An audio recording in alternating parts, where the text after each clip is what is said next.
Scorpio કારની ચોરી કરતી રાજસ્થાની ગેંગ ઝડપાઈ। રાત્રે 9 થી 10 માં રેકી કરી મોડી રાત્રે 2 વાગે કારની ચોરી કરતા આંખના પલકારે સ્કોર્પિયો લઈને ફરાર થઈ જતા। ગુજરાતમાં ઊંચા મોડલની સ્કોર્પિયો કારને આંખના પડકારામાં ચોરીને રાજસ્થાન વેચી દેતી આખી ગેંગને અમદાવાદ જિલ્લા પોલીસે ઝડપી લીધી છે। આ સમગ્ર મામલે ચોંકાવનારી વિગતો સામે આવી રહી છે। આ ગેંગ માત્ર સ્કોર્પિયો કારની ચોરી કરતી હતી કારણ કે રાજ્યમાં આ કારની ઊંચી કિંમત અને તરત વેચાઈ જતી હતી। રાત્રે 9 થી 10 વાગે આ ગેંગના માણસો અલગ અલગ વિસ્તારમાં રેકી કરવા માટે નીકળતા હતા।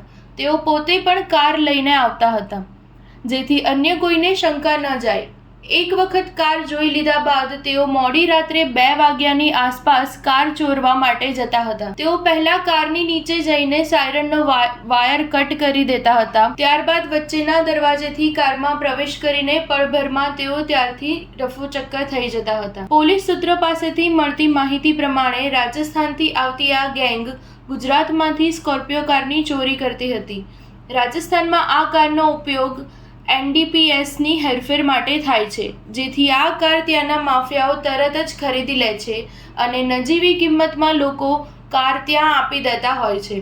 ઘણી વખત નંબર પ્લેટ બદલીને આ કાર રાજસ્થાન સુધી લઈ જવામાં આવતી હોય છે। હાલ ગુજરાતના અન્ય બીજા શહેરના ગુના પણ ડિટેક્ટ થયા હોવાનું સામે આવી રહ્યું છે। સ્ટાર ન્યૂઝ 7 હંમેશા સચ્ચાઈની સાથે।